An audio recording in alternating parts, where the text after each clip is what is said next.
texte dans la mission où il y a Ézéchiel, le chapitre 37, et nous allons lire du premier au 7e verset. Ézéchiel, le chapitre 37, 1 à 7. Et nous lisons au nom de Jésus-Christ. La main de l'Éternel fut sur moi, et l'Éternel me transporta en esprit et me déposa dans le milieu d'une vallée remplie d'ossements. Il me fit passer auprès d'eux tout autour. Et voici, ils étaient fort nombreux à la surface de la vallée, et ils étaient complètement secs.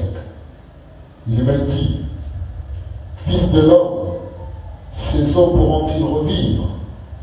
Je répondis, « Seigneur éternel, tu le sais. » Il me dit, « Prophétise sur ces eaux et dis-leur, ossements desséchés, écoutez la parole de l'Éternel. Ainsi parle le Seigneur, l'Éternel à ses eaux. Voici, je vais faire entrer en vous un esprit et vous vivrez. Je vous donnerai des nerfs, je ferai croître sur vous de la chair, je vous couvrirai de peau, je mettrai en vous un esprit et vous vivrez. Et vous saurez que je suis l'Éternel. Le verset 7. Je prophétisais selon l'ordre que j'avais reçu. Et comme je prophétisais, il eut un bruit, et voici, il se fit un mouvement, et les eaux s'approchèrent les uns des autres. Parole du Seigneur. Nous pouvons nous mettre et nous allons prier le Seigneur. J'aimerais que tous ensemble, Toto Moulamigon, Nabiso, et que nous puissions recommander ces moments entre les mains du Seigneur. Et levons tous nos voix et prions dans le nom de Jésus-Christ. Par le Seigneur, dis-nous de t'accorder intelligence, sagesse, discernement.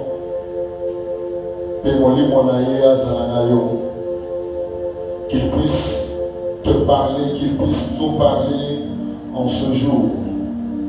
Que Dieu puisse ouvrir le ciel et que sa gloire vienne parmi nous. Que sa parole nous soit annoncée avec clarté, avec authenticité, et que sa parole transforme nos vies. Que ce ne soit pas un moment d'exhibition de versets bibliques et de connaissances, mais que ce soit un moment où tu reçois, où nous recevons, Seigneur, la parole que tu nous envoies.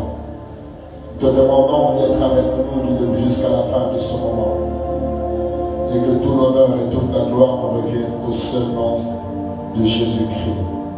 Nous avons ainsi prié, nous disons Amen. Alléluia. Que Dieu soit béni. Compte tenu du temps et pour ne pas vous déranger, Bandeko peut-être bazar, peut-être pour certains fatigués compte tenu de comment est-ce que le climat se présente ces temps-ci, et surtout pour respecter le programme où le Pessamaki, nous allons directement passer à l'essentiel. Mais avant toute chose, j'aimerais ici remercier un certain groupe de personnes.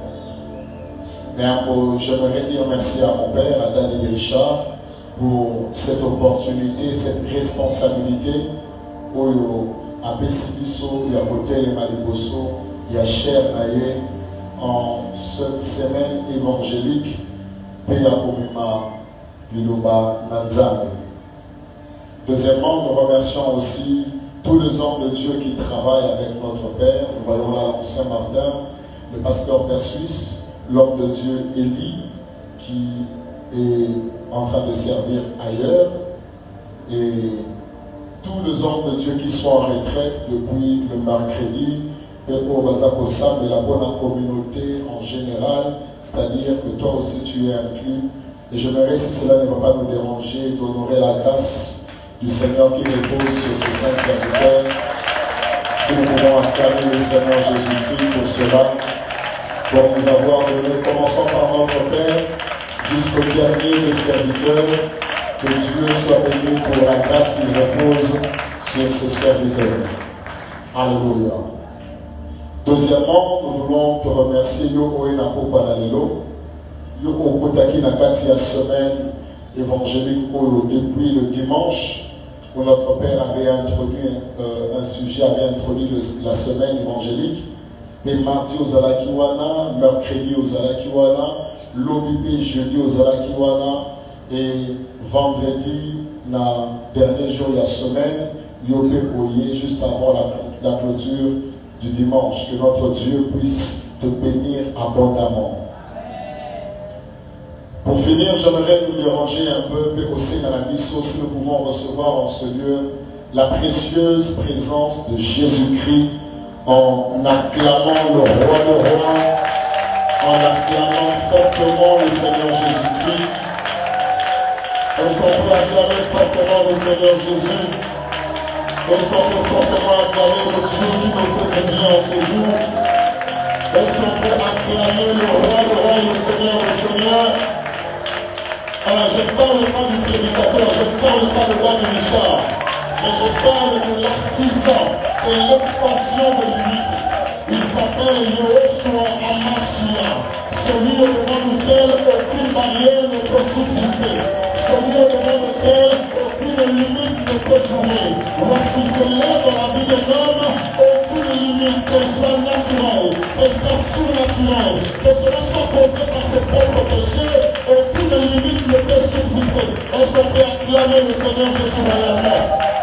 Tu l'acclames de manière prophétique, tu l'acclames parce que c'est ce qu'il verra dans ta vie, tu l'acclames parce que dans quelques minutes, avant quelques minutes, ici dans quelques heures, avant que tu écoutes ce lieu, ce Dieu va étendre tes limites, ce Dieu va faire tomber les barrières pour la continuer dans ta vie, ce Dieu va changer l'histoire de ta vie.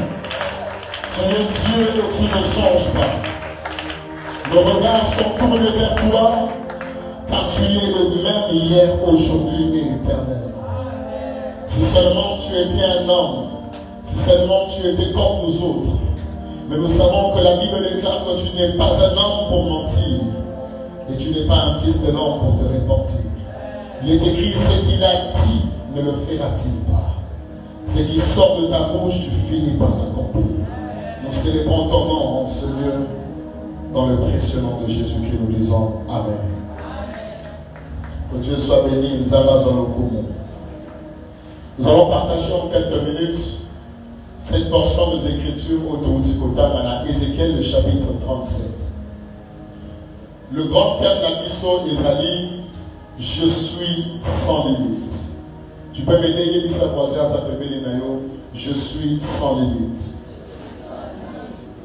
Voisin, je suis sans limite. Alors, pour mieux expliquer cela, nous avons pris ce texte. Le Seigneur nous a dirigé au texte de Oyolia, Ézéchiel 37, du 1er au 7e verset, pour communiquer ce que le Seigneur a mis en nous. Et nous allons, par la grâce du Seigneur, pour utiliser la méthode textuelle, ça veut dire verset après verset, pour comprendre pleinement ce que Dieu a prévu pour nous. Avant toute chose, nous connaissons très bien l'histoire. Ezali Lissolo, il y a Ézéchiel, Onza, Banemaki, la vallée à Osman. Et la Bible déclare qu'à partir de là, Dieu va lui donner une parole qu'il va libérer sur les ossements. Et les ossements vont devenir après une armée nombreuse. Et en lisant ce texte, par la grâce de Dieu, ce texte nous a véritablement bénis. Et nous prions le Seigneur que cela puisse bénir aussi quelqu'un ce soir. Et qu'en sortant de ce lieu, Ozoa, connaissance manielle et surtout la parole que Dieu a libérée pour toi en ce jour. La Bible commence par dire ceci.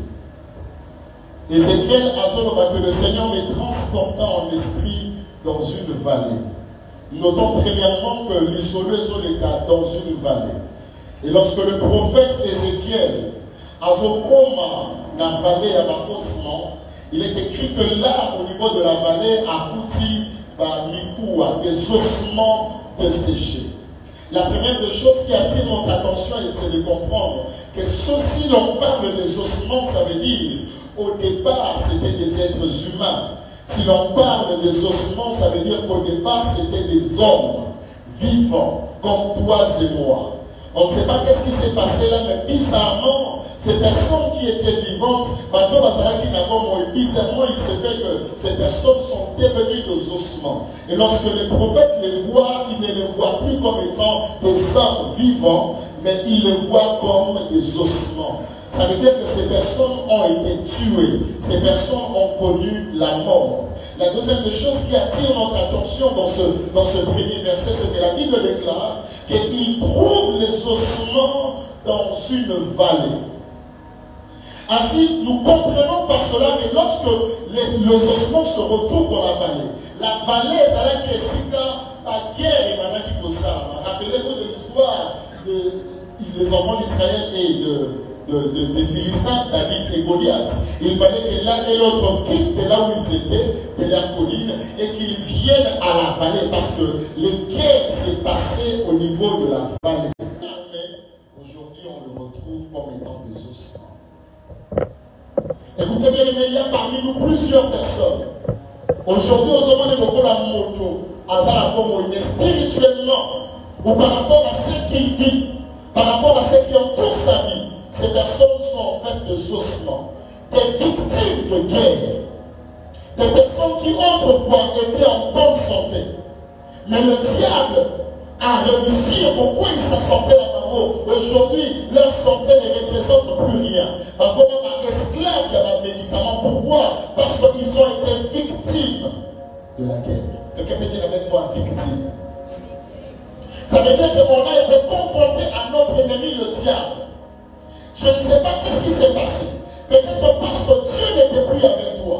Peut-être parce que la connaissance est requise pour combattre contre tes ennemis, tu n'en avais pas.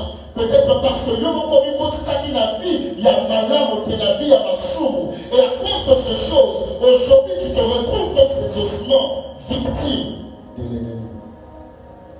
Au départ, tu avais une bonne famille. Mais aujourd'hui, l'ennemi a peut-être réussi. Il y a beaucoup de salut. Au départ, tu avais un travail. Mais aujourd'hui, le travail n'existe plus. Parce qu'au lieu de la guerre, au lieu du combat contre ton adversaire de tout le temps, le diable, tu as perdu. Et la Bible déclare que le voleur ne vient que pour dérober, égorger et détruire. Ça veut dire que lorsqu'il passe quelque part, à l'église, si Dieu n'est pas en cet endroit-là, si la grâce de Dieu ne sécurise pas, et l'intercession ne protège pas la personne, tout ce qu'on va retrouver après, c'est la destruction. Ce soir, cette parole est venue pour ce genre de personnes.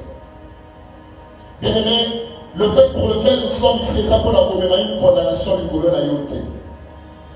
La Bible dit que ce ossements, c'est d'abord des sceaux, ils courent. Ça veut dire que c'était des hommes, mais qui sont morts dans le combat. Des hommes qui ont été victimes du diable. Des hommes qui ont été victimes de leur adversaire. Et la croix à la Katia, ils ont perdu ce qu'ils savaient. Ils ont perdu la vie, ils ont perdu la santé, ils ont perdu le travail. Deuxième de chose, les cas qu'ils étaient nombreux. Seul Dieu connaît le nombre de Sahara, combien de choses sont détruites. Seul Dieu connaît. Parfois, depuis le premier jour, le mardi, tu venais en ce lieu, et ça t'a raté par l'amour de venir dans la maison de Dieu. Mais hormis cela, parce que quand tu regardes ta vie, il y a tellement de choses qui ne marchent pas. Tellement la case à mon tu es comme ces ossements. C'est pas tout pour toi, ce n'est pas seulement la santé, mais c'est aussi le foyer qui ne marche plus. Et quand cela peut-être pour toi, ce n'est pas seulement le foyer. Au-delà de ça, c'est peut-être tes finances qui ne marchent plus. Pour toi, et c'est que la finance, mais malgré cela, les enfants commencent à devenir rebelles.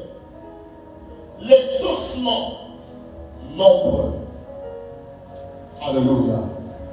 Alléluia. La Bible ajoute encore ceci, bien aimé. C'était les ossements. Ça veut dire des personnes qui ont été vaincues dans le combat. Des personnes qui ont à peine. Deuxième de chose, il y avait des cas qui étaient nombreux. En termes de quantité, ils étaient beaucoup. Troisièmement, la Bible déclare que ces ossements étaient complètement secs. Ça veut dire qu'il n'y avait pas de vie dans ces ossements-là. Il n'y avait même pas un seul espoir que ces ossements peuvent revivre encore une fois.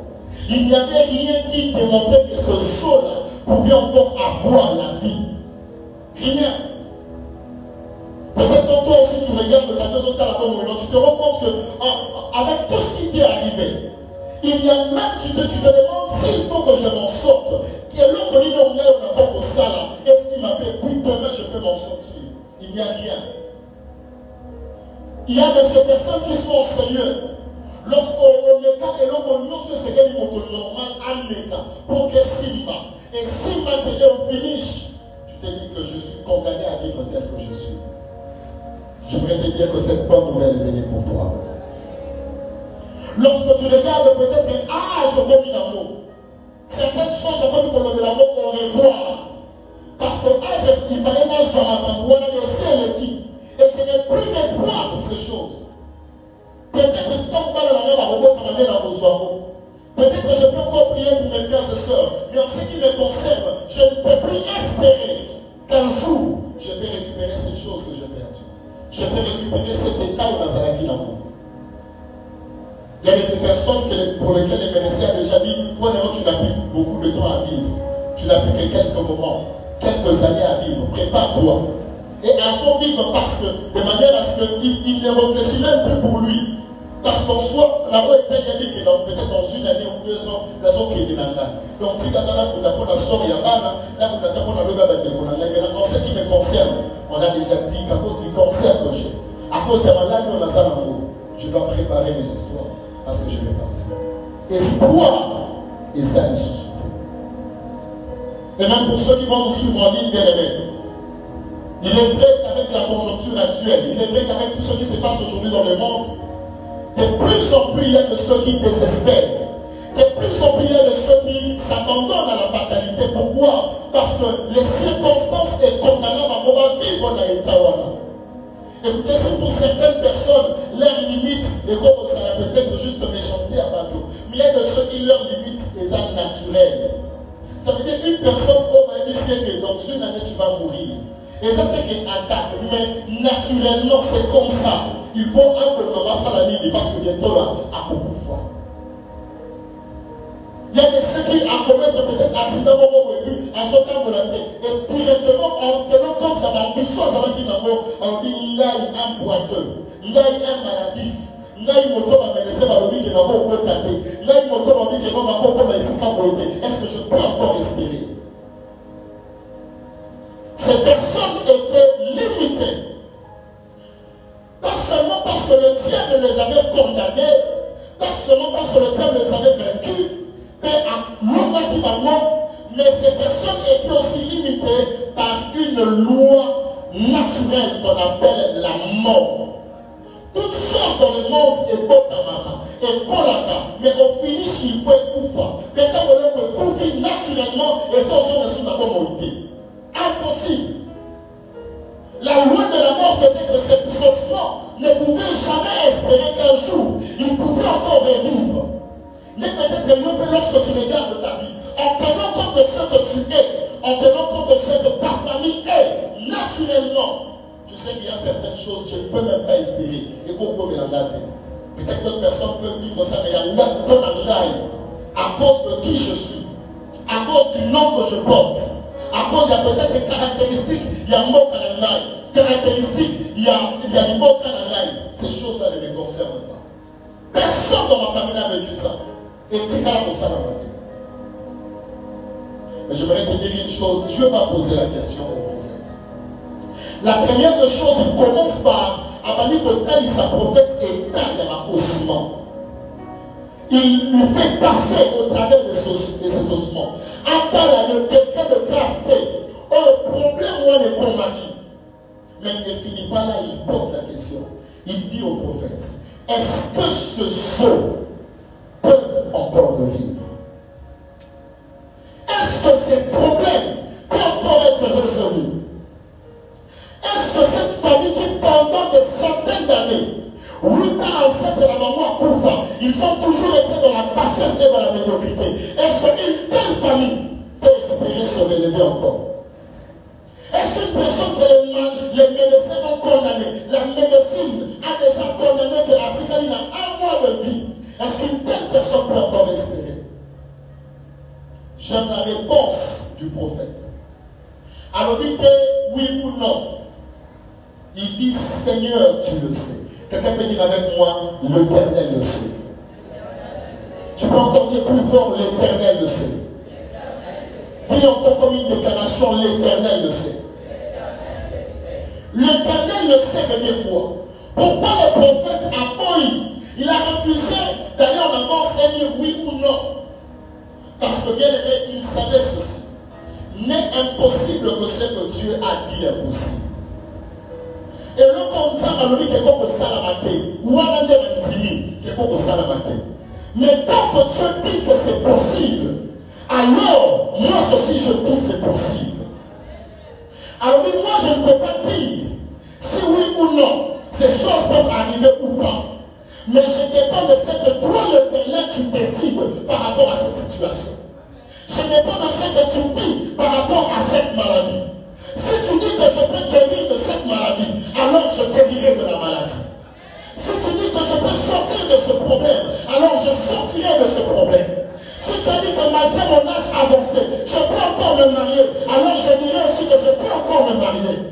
Si tu as dit que malgré la ménopause, n'importe jusqu'au côte, alors je peux encore mettre monte.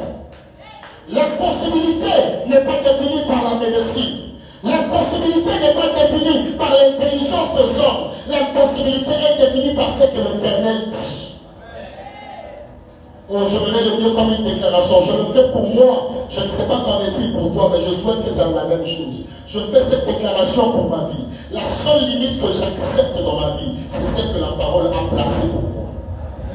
Mais ce que Dieu n'a pas placé comme limite pour moi, je ne l'accepte pas. Est-ce que ce soufflement peuvent encore revivre? Tu le sais. Quelqu'un peut dire avec moi, tu le sais. Pour ce problème de maternité, ce problème de voyage, tu le sais. Tu le sais. Et maintenant, écoutez bien aimé. Lorsque nous avons posé cette question, son objectif est de répondre à la question que Ayebi Makabébélé, non. Dieu est un père. Lorsqu'on a un objectif, et ça accomplissait la dimension, qu'est-ce qu'il faut faire lorsque tu te retrouves au-devant de ces situations? Les prophètes ne connaissaient pas. C'est Dieu qui connaissait si oui ou non, par au fond, ça pouvait encore revivre. Alors, quand tu acceptes que c'est moi qui connais, je vais maintenant t'introduire dans mon école. Je vais maintenant t'instruire pour t'expliquer comment est-ce qu'une chose qui est soumise même à la loi de la mort peut encore revivre. Comment est l'encore va plus jamais votre téléma. Moi, je peux encore faire que cette chose puisse ressusciter. Et je vais t'expliquer comment est-ce que cela se passe. Est-ce que quelqu'un est avec moi? Et là, Dieu commence à expliquer au prophète. Il ne dit pas au prophète, il ne dit pas au prophète, commence à rassembler les os. Quand il dit ça, squelette,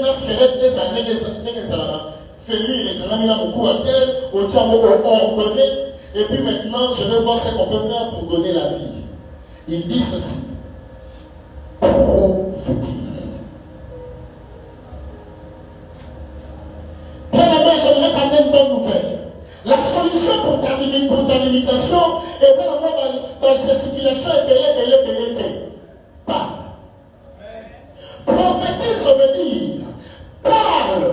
Prophétise veut dire ouvre ta bouche et déclare. Prophétise veut dire prends les paroles et déclare-les. Alors dit, prophète, je vais t'expliquer comment moi, Dieu, j'opère les miracles. Ouvre seulement ta bouche et commence à prophétiser. J'aime la suite. Alors dit, regarde ce que tu vas dire. Le Bible, écoutez, dans le domaine du miracle, on ne fait pas les choses parce qu'on a décidé. On fait les choses parce que Dieu les a orientées.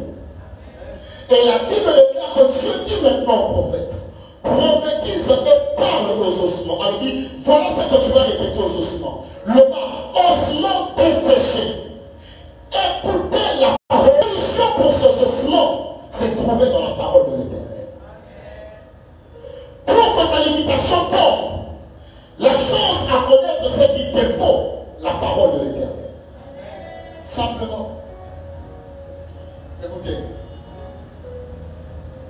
Il est une chose de connaître la parole, mais il en est une autre de recevoir la parole.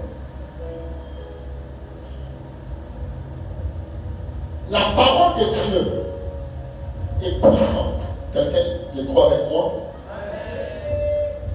Et je crois au plus profond de moi, en me basant sur les Écritures, que si nous sommes il y a solo. Et son côté, il faut obligatoirement éthique facile. Que ça, ce n'était pas un homme qui a parlé, là, c'était Dieu qui a parlé. Mais il y a une chose que l'Esprit du Seigneur m'a mis à cœur. Il m'a mis à comprendre ceci, bien aimé. Pourquoi la majeure partie de fois, nous pensons connaître la parole de Dieu, ou nous pensons avoir la parole de Dieu, mais ça ne marche pas. C'est parce qu'en fait, beaucoup de choses que nous disons, ce n'est pas la parole de Dieu. Il y a une différence entre la parole que tu comprends et la parole que Dieu te donne. La parole qui amène le miracle, c'est la parole que Dieu te donne. Mais lorsque, par exemple, dans la Bible, il faut que j'étudie la Bible, je prends un texte et je commence à étudier. Ça, c'est moi qui cherche à connaître la parole. Mais j'ai compris au travers de ma Bible que la parole qui produit le miracle, ce n'est pas seulement la parole apprise, c'est la parole reçue de la part de Dieu. Ésaïe, le chapitre 55, 10 à 11, dit ceci. De la même manière qu'il en est pour la pluie et la neige, là c'est Dieu qui parle. Alors il dit, la neige est zalaka. Et quand on croit dans ma belete, ce qui est fécondé ma belete, mais esali et ma belete est capable de mater. Alors il en est ainsi de ma parole. Elle ne retourne pas vers moi si elle ne vient pas et elle opère des choses. Ça veut dire que la parole est la Bible précise. Il en est ainsi de la parole qui sort de ma bouche. Quelqu'un est avec moi. Comme la pluie et la neige viennent d'où? De Dieu. Ça veut dire que la parole qui produit le miracle ne doit pas être une parole seulement que moi je t'apprends. Non. Au-delà de la voix que tu es en train d'entendre, il faut aussi te disposer à entendre au travers de la voix qui vient en haut. Quand tu restes parler par le Bible, tu restes là et que tu ne te disposes pas. Parce que pendant que je suis en train de parler, seul Dieu sait combien de choses, de potentiel et de paroles chacun d'entre nous peut recevoir. Maintenant, si tu te bases seulement sur la parole que le prédicateur a dit, ce n'est pas la parole du prédicateur qui produit le miracle, c'est la parole qui vient d'en haut. Alors quelqu'un peut entendre le prédicateur, il arrive, au lieu qu'il me dit à sauter, et il arrive plusieurs fois que pendant le prédicateur prêche, moi je peux peut-être dire A, mais pendant que je te dis A, Dieu prend les A, il l'emmène de A à Z et il t'explique cela. Voilà pourquoi, bien aimé, il est dangereux que quelqu'un vienne à l'église et soit distrait. Je préfère encore que quelqu'un vienne à l'église et pendant qu'on est en train de prêcher, commence même à parler en d'autres langues. Seul Dieu sait ce qui est en train de se passer pendant qu'on est en train de parler de la parole. Seul Dieu sait. Alors, il dit la pluie vient d'en haut. La parole qui produit le miracle ne peut pas être la parole d'un homme. Il faut s'analyser ensemble. La parole qui vient d'en haut. Il dit cette parole-là, elle est comme la pluie. Quand elle descend sur la terre, elle ne peut pas à son essai sur le colon sans que féconder ma belée, mais à ça la été ma belée et porte un mouvement. Tu me dis que tu as reçu une parole de Dieu. On ne justifie pas la parole qu'on a reçue de Dieu par le nombre de versets bibliques qui appuient cela. Non. On ne justifie pas le fait d'avoir reçu une parole de Dieu par le nombre de débats que tu as fait avec le frère et le sœur. Ça ne vient pas de cette manière. On justifie la parole qui est reçue de la part de Dieu. Cette parole, quand je l'ai lue, j'ai reçu telle chose. Ok. La deuxième question, qu'est-ce que cette parole a produit? Parce que si c'est la parole de Dieu, il faut qu'elle produise quelque chose. Et aujourd'hui, bien aimé, je serai très honnête. Très honnête. Moi-même qui vous parle, je peux compter le nombre de fois où j'ai reçu ce dont je suis en train de vous parler. Une parole qui vient de Dieu. Je ne parle pas d'une compréhension d'un verset. Non. Je ne parle pas d'une compréhension que tu as d'un thème biblique. Non. Je parle d'une parole qui vient d'en haut, que Dieu te donne par rapport à une situation qui se dresse au devant de toi. Et je vous rassure que chaque fois que cela s'est produit, le résultat s'est suivi. Ça peut arriver que pendant un mois, un seul verset, je ne dis pas deux, verset moko, pendant un mois, c'est comme si tu es obsédé par ces versets. Un mois, un seul verset. C'est le pendant la famille, la nouvelle naissance, c'est quoi? J'ai compris. Ça, c'est très bien, c'est très très bien. Mais ce que je suis en train de parler, c'est une parole qui vient de Dieu. Cette parole, parfois, pour que ça vienne, ça ne vient pas du coup. Et quand on verra que pendant tout un mois, tu ne fais que lire un seul verset. Un seul verset. Un seul. Un seul verset.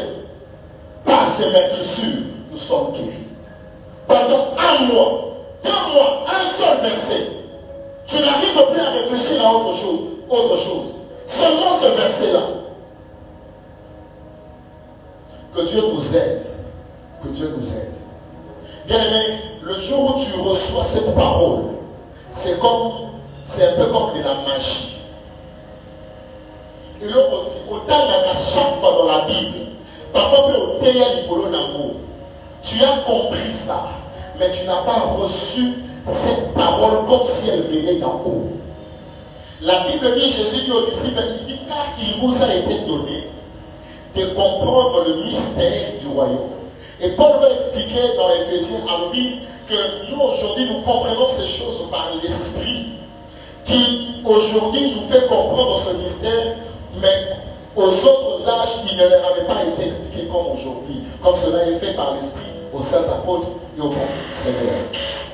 Ça veut dire que ce dont je suis en train de parler ici, ça ne demande pas seulement une étude biblique d'un jour, mais ça demande premièrement une connexion réelle avec les cieux. Sans cette connexion, ça ne vient pas. Est-ce que quelqu'un m'entend? Et Dieu savait. Personne n'avait dit que pour ton problème, tout ce qui te manque, c'est la parole. Pas la prédication, la parole. Si la prédication n'est pas en mesure, au lieu d'église, au lieu d'unité, mais tu ne reçois pas la parole, bien aimé, et revois ta manière d'écouter la prédication. Lorsque tu viens à l'église, Lucas, au travers de la prédication, on se dit la parole que Dieu envoie pour toi. Et Dieu va donner maintenant la parole au prophète. Il ne lui donne pas les écritures, il lui donne la parole. Il lui donne la parole de Dieu au prophète. Il dit, lorsque tu vas commencer à libérer cette parole, déclare ceci. Dis, osement dessécher. Écoutez la parole de l'Éternel. Est-ce que tu sais que ton travail a des oreilles et ton travail peut écouter? Est-ce que tu sais que la maladie a des oreilles et la maladie peut écouter? Est-ce que tu sais que l'attaquiste est un matin et yokaka? Si ces choses n'avaient pas des oreilles, alors ces choses n'allaient pas être créées. La Bible dit ceci. Dieu est celui qui appelle à l'existence les choses qui n'existent pas. Il n'a pas dit qu'il va le prendre, il dit qu'il appelle. Ça veut dire que là où ça se trouve dans l'invisible, ça a des oreilles. Et ça peut entendre la voix de Dieu. Et quand Dieu les appelle, ces choses peuvent quitter l'invisible et devenir visibles. Ça veut dire promotion a des oreilles. Même tes enfants là, qui sont dans le monde spirituel aujourd'hui, ils ont des oreilles. Le problème, c'est que quelle est la voix qu'ils entendent? Si c'est la voix d'un homme, ils n'obéissent pas. Si c'est la voix d'un PDG, ils n'obéissent pas. Ils doivent entendre la parole de celui qui les a créés. Tant que c'est que tu déclares, et ça m'a calissinayo, tant que c'est que tu libères dans ta prière, et ça ma imagination, ta prière n'a pas d'impact. Ta prière est capable d'appeler les choses qui n'existaient pas à venir seulement quand elle est attachée à la parole de celui qui a créé ces choses. La parole de Dieu est puissante, bien aimé. La parole de Christ est puissante. Et j'aime une chose. Le prophète va maintenant comprendre cela. Il dit, ok, je vais maintenant obéir à ce que tu as dit. Il commence à libérer la parole. Alors il osement ainsi parle le Seigneur. Écoutez la parole de l'Éternel. Il libère, il libère, il libère, il libère. Dès qu'il finit, ma Bible à moi me dit ceci. Je ne sais pas s'il en est ainsi dans ta Bible. Ma Bible à moi me dit ceci. Qu'il eut un bruit. Et puis il eut un mouvement. Bien aimé, dans le domaine spirituel, il n'y a pas de mouvement sans bruit. Le bruit là, dans notre version, on parle du son. Ça veut dire maquiller.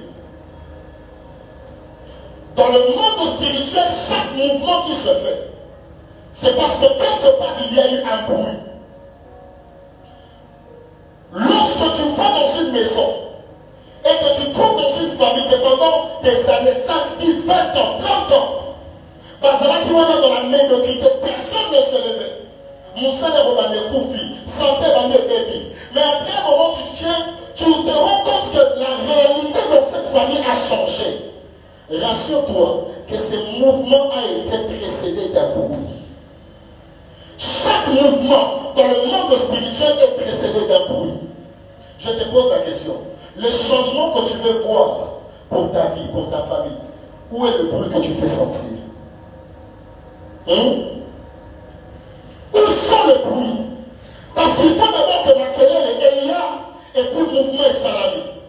Le bruit dont je suis en train de parler ici, c'est le bruit de la parole au travers de la prière.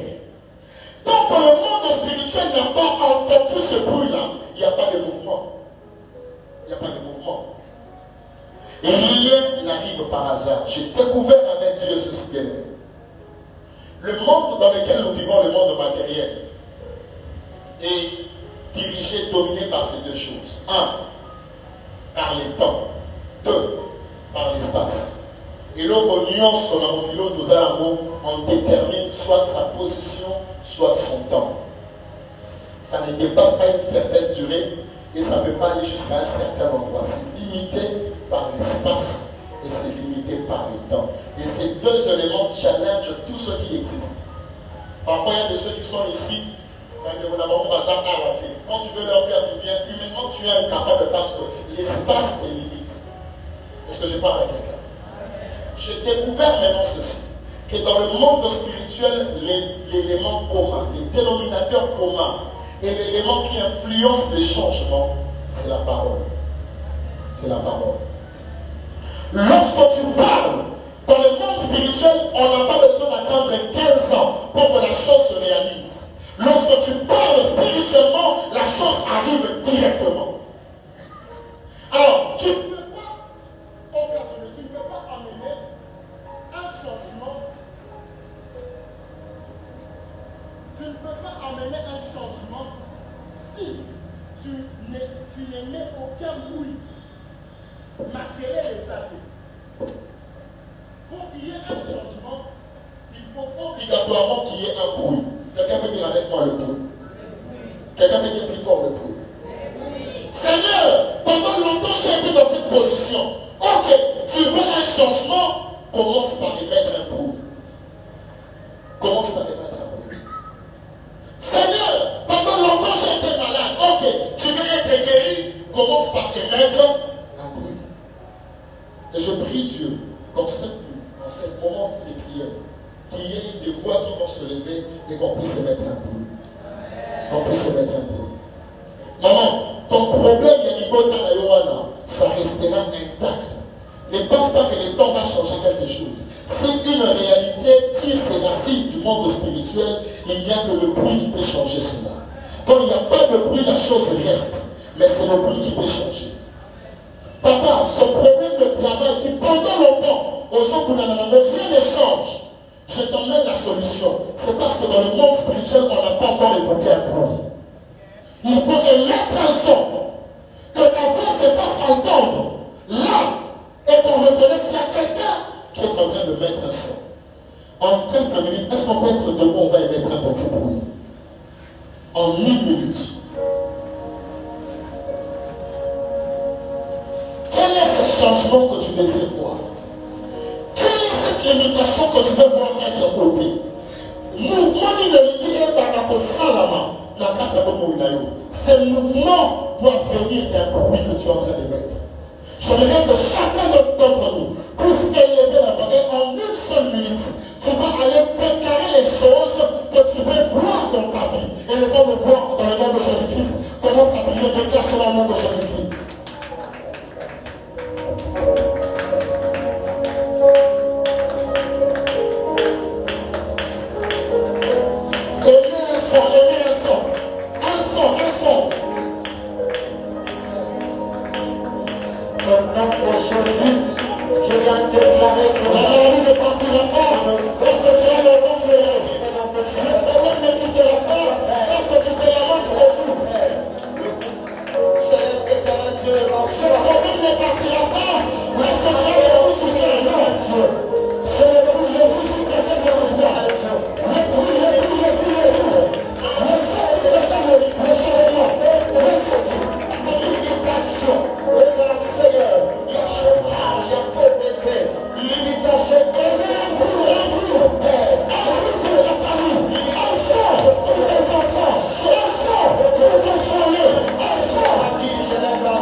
Mais l'homme qu'on a quitté, rien ne s'est fait. C'est lorsque le prophète Ézéchiel a demandé qu'on déclarait à l'homme ensemble à le bâti, c'est à partir de là que les choses ont commencé à bouger. J'ai compris au travers de ce texte que la parole de Dieu, tant qu'elle reste dans le domaine spirituel, auprès de Dieu, elle ne sauve pas. Ça peut te choquer, mais c'est vrai. Tant que la parole reste dans le ciel, auprès de Dieu, les ossements érotiques à la loi sont en train de sécher et de sécher encore. Malgré qu'il y a la parole dans le domaine spirituel pour que ces ossements aient revivre encore. Mais tant que cette parole n'est pas récupérée par le prophète, tant que cette parole n'est pas récupérée par un homme, et que cette parole n'est pas déclarée, la parole ne produit pas de fait. Est-ce que Dieu est incapable? Non. Ce n'est pas que Dieu est incapable. Dieu s'est limité lui-même en établissant une barrière entre le visible et l'invisible. Ce qui se trouve dans l'invisible est compris pour produire effet direct de la visibilité. C'est lui-même Dieu qui a décidé que Matamoué dans la Congo. Pour que l'homme soit la spirituelle et produire effet de la physique, il faut deux choses. Soit que ce qui est dans le spirituel prenne la nature humaine, ou soit que ce qui est dans le spirituel et ça a un partenariat avec quelqu'un, un homme, voilà les choses peuvent se passer. C'est comme ça que vous vous êtes rendu compte que Dieu a pendant des années et a toujours travaillé avec des hommes. Parce que la parole qui est dans le spirituel ne peut pas sauver s'il n'y a personne qui la déclare, s'il n'y a personne qui la porte. C'est comme ça qu'Abraham a prophète. Achab à Moïse, Achab à Élie, Achab à Ézéchiel au Conzukotan, Achab à Abraham, Achab à Isaac, à Jacob. Il a pris toutes ces personnes-là. L'objectif, il avait besoin d'un point de contact. L'objectif, il avait besoin d'un être humain qui pouvait faire déclarer et faire expression à la parole de Dieu qui est dans le spirituel. Mais vous savez, la déception, c'est que pendant des années, aucun d'entre eux n'a été capable de sauver l'humain. Aucun d'entre eux, parce qu'ils étaient fragiles et ils étaient faibles, ils étaient imparfaits. Malgré tout ce que Dieu pouvait déposer en comme bagage spirituel, ils finissaient par tomber, ils finissaient par tomber. Personne n'arrivait à faire exactement ce que Dieu avait dans le cœur. Personne n'avait la capacité d'être lui-même celui qui aurait pu sauver. Je parle aujourd'hui des ossements de sécher. Mais je répète encore, les ossements de sécher sont une image. Parce que la Bible me dit aussi que bisognos sont nous étions morts par nos offenses. Ça veut dire que la terre était comme un lieu des ossements desséchés. Et il n'y avait personne pour faire écho à la parole. Personne pour faire donner expression à la parole. Il a fallu qu'après des années, la parole elle-même décide de porter la chair. Et la Bible avant me dit que la parole a été faite chair. Bien aimé, Jésus n'est pas venu dans le corps parce qu'il manquait à faire au ciel. Jésus est venu sur terre. Il a porté la nature humaine. Pourquoi? Parce qu'il savait le désir que le Père a de sauver cette nation, d'étendre les limites de Jésus, ne peut pas se réaliser sur terre tant qu'il n'y a personne sur terre qui puisse donner expression à la parole. Alors il fallait que la parole elle-même, Jésus-Christ de Nazareth, vienne sur terre et porte un corps pour être l'expression parfaite de la parole de Dieu. J'aimerais te dire une chose, le Jésus que je t'annonce aujourd'hui, il n'est pas seulement un homme. Originellement, la Bible l'appelle la parole de Dieu. Mais tu vas au ciel et tu demandes, montrez-moi la parole. On ne va pas vous montrer ceci. Lorsque tu vas auprès de Dieu, tu demandes, montrez-moi la parole. On ne va pas te montrer un livre. On va te montrer une personne. Je vais vous faire un petit témoignage. Un jour, je crois que c'est l'année passée, c'est que ça se passe. Je crois qu'on venait d'une retraite de la jeunesse. Et cette nuit-là, je vais faire un songe. Je n'ai pas l'habitude de retenir les songes, je n'ai pas souvent l'habitude de rêver. Mais il y a certains songes qui sont les paroles de Dieu. Et c'est seulement ces songes-là parfois que je retiens. Et ces songes dont je vous parle, ça fait des mois maintenant. On tend vers une année maintenant. Je fais un songe et qu'est-ce que je vois dans le songe? Je vous épargne tous les détails. Je me retrouve dans un endroit. L'endroit dans lequel je me retrouvais était tellement beau, tellement joli. Et il y avait deux choses dans cet endroit-là qui avaient attiré mon attention. La première chose, je me suis rendu compte que c'est comme si le sol de ces lieux-là était comme en cristal.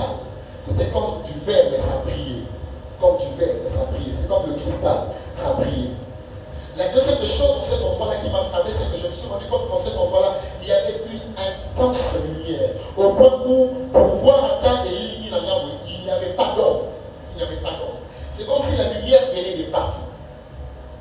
Et là, je vais poser une question. Je demande, montrez-moi Jésus. Où est Jésus? Et il y a quelqu'un qui va me pointer du doigt une personne. Il était comme à quelques mètres. Il me pointe du doigt une personne. Lorsque je tournais mon regard pour voir la personne bien-aimée, je n'ai pas vu le visage de la personne. C'était comme un être, mais un être de lumière. C'était comme s'il était tout en lumière. Il brillait. Et c'est comme si toute la lumière qu'il y avait dans ce lieu-là venait en fait de lui. C'est ce jour-là, bien aimé, que j'ai compris ce que Jean a dit. Il est la lumière du monde. Il dit que cette lumière est la véritable, qui quand elle vient dans le monde, elle éclaire tous les hommes. Jésus n'a pas la lumière, Jésus est lumière. La première définition de la lumière n'est pas une chose. La première définition de la lumière, c'est la personne même de Jésus. C'est à partir de cela que Dieu m'avait inspiré ce message sur le cadre de lumière pour chasser les ténèbres.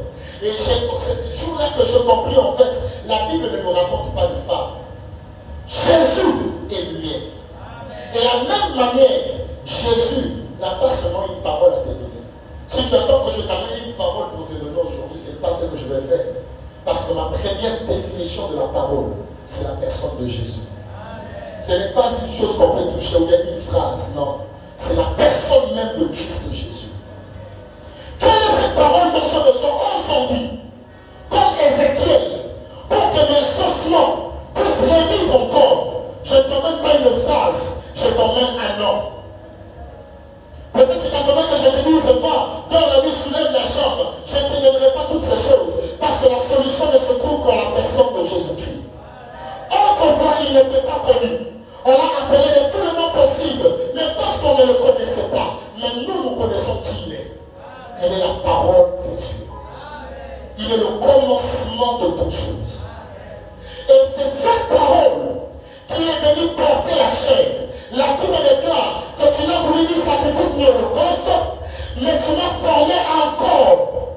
Et je suis venu pour accomplir ta volonté. Quel est cet homme humain, cet être humain qui a la capacité à me réaliser où est-ce la carte de l'homme et ensemble? Il y a beaucoup qui s'aboutit. Il est où? Il a pris Moïse, Moïse a échoué. Il a pris Élie, Élie a échoué. Il a fallu que la parole elle-même vienne. La parole elle-même porte la chair. La chair, le corps que Jésus a porté, bien aimé, pour moi et toi, ce n'est pas une faiblesse. Pour moi et toi, c'est un avantage. Tant qu'il restait auprès de Dieu, tant qu'il restait comme la parole auprès de Dieu, il allait rester comme cette parole que Dieu a libérée, mais qui ne produit pas d'effet sur terre. Il fallait que la parole qui venait de la bouche de Dieu, que les prophètes qui étaient un homme puissent libérer cela et donner une expression à la parole. De la même manière, tant que Jésus était au ciel, tant qu'il était la parole de Dieu, assis dans le ciel, je vous pose la question, quel est cet homme qu'il a racheté? Aucun. C'est quand celui qui était dans les cieux, la parole éternelle de Dieu, a porté le corps, la chair humaine, a commis mon tout le corps la Bible déclare dans Jean 1, et la parole a été faite chair et nous avons contemplé sa gloire. Si tant qu'il n'avait pas porté la chair, on n'allait pas contempler la gloire. Mais on contemple la gloire parce qu'il a porté la chair. Et aujourd'hui, la puissance que moi et toi nous avons, c'est parce que Jésus-Christ apporter le corps humain. Est-ce qu'on peut se tenir debout pendant quelques minutes? Nous n'allons pas prendre beaucoup de temps, c'est le dernier jour aujourd'hui. J'aimerais seulement que tu puisses, nous pouvons être tous debout. Tous à porter les mains, s'il vous plaît.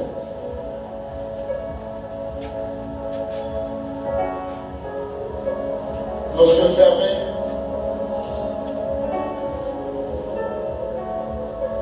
Nous avons nos yeux fermés. J'aimerais que tu oublies celui qui est à côté de toi. Que tu oublies celui qui est à droite de toi. Missionnario, tes pensées tournées vers une seule personne. Jésus. Une seule personne.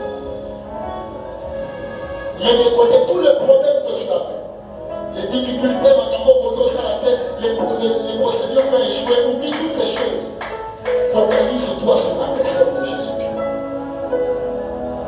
Je vais vous dire sur sa parole. Je ne vais pas sur sa parole. Oh Jésus, si seulement c'était moi qui ai déclaré toutes ces choses, si seulement cela est venu de moi, si seulement c'est cette main qui est capable de guérir et de visiter, si seulement c'est ma bouche à moi qui est capable de sauver ton peuple qui est en cellule. Mais non, je sais que c'est pas moi. Je sais que c'est pas moi. C'est ta parole qui a été donnée. Oh Jésus. Ainsi je prie, oh Père éternel, que ton peuple qui est venu te voir ce soir, ils ne sont pas venus parce qu'ils manquaient à faire. Ce n'est pas nous qui les avons appelés en ce lieu. Ce n'est pas pour nous qu'ils sont là. C'est pour toi. La parole éternelle de Dieu. Je te prie dans le nom de Jésus-Christ. Seigneur, que tu l'as promis pour cette soirée. Oh, alléluia. Je voudrais demander à tous ceux qui sont malades de lever vos mains fortement. Levez vos mains. Tu es malade, lève ta main, lève ta main. Tu as une douleur, lève ta main. Lève ta main. Et je prie Dieu dans le nom de Jésus-Christ. Parce qu'il a dit que par ses blessures nous sommes guéris. Par le nom de Jésus-Christ de Nazareth.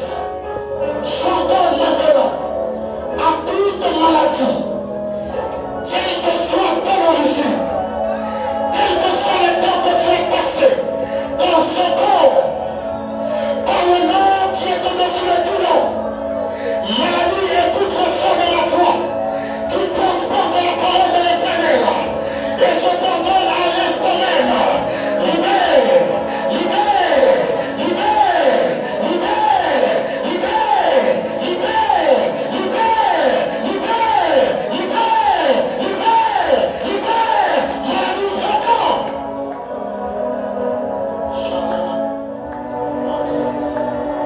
Douleur disparaît. Douleur disparaît. Douleur disparaît. Douleur disparaît. Douleur disparaît. Quelle toute douleur qui est dans ton corps, maintenant que je parle, que la puissance de l'Éternel aille repérer cette douleur. Et que dans le nom de Jésus-Christ de Nazareth, que cette douleur, maintenant que je parle, va-t'en, va-t'en, va-t'en, va-t'en, va-t'en, va-t'en, va-t'en au nom de Jésus-Christ. Va-t'en au nom de Jésus-Christ.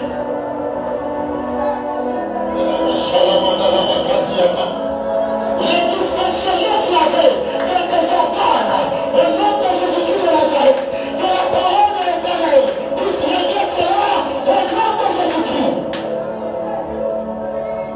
Mon tête, Malaya, je t'ordonne maintenant, sors, infirmité en tout genre, je vous ordonne maintenant à écouter encore. Maladie, entends la parole de l'Éternel. Maladie, entends la parole de l'Éternel. Il est écrit que par sa blessure, nous sommes guéris. Et dans le nom de Jésus-Christ, partout où il y avait une maladie, que la main de l'Éternel maintenant touche. Et que la maladie disparaisse. Au nom de Jésus-Christ. J'aimerais maintenant que tu répètes, que tu cries à haute voix Amen. Que tu cries comme quelqu'un qui reçoit cela. Dans le nom de Jésus-Christ, reçois ta guérison. Et on entend la voix.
de ceux qui, vous aviez un problème, une douleur.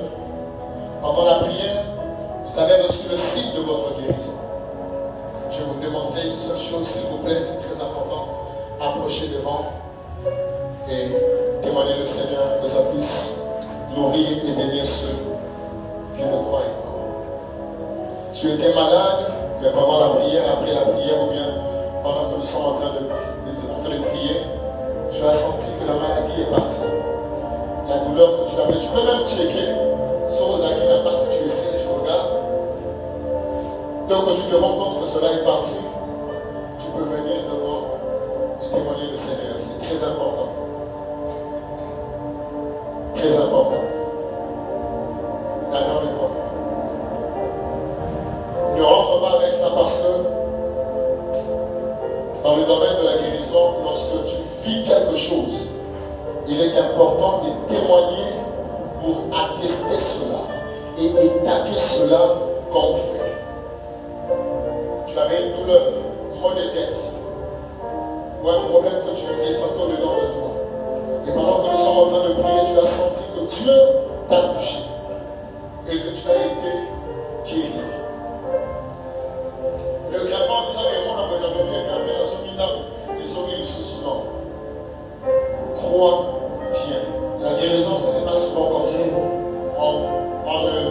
Parfois, on ne s'attend pas que et guéri, puis c'est comme ça, c'est parti. On dit bon, ok. Rapidement.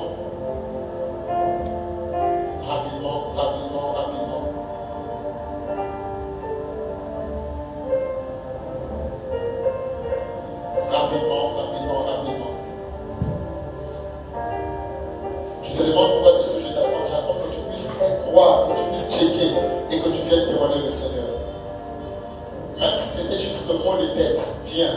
Tu as ressenti que Dieu t'a touché et que tu as été guéri, viens. Nous allons bénir le Seigneur pour cela, avant que nous passions à autre chose.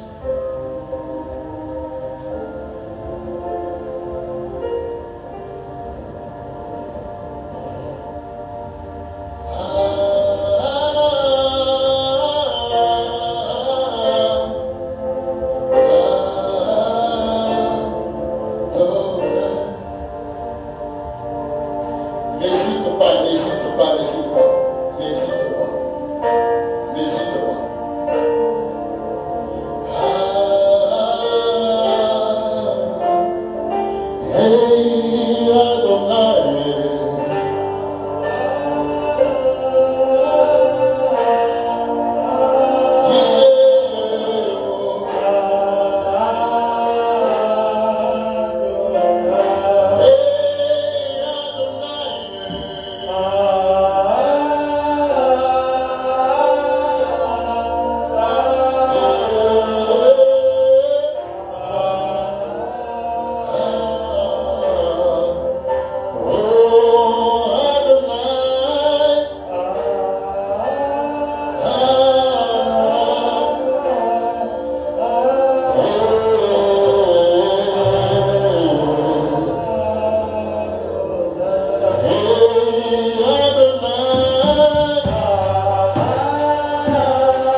Israël.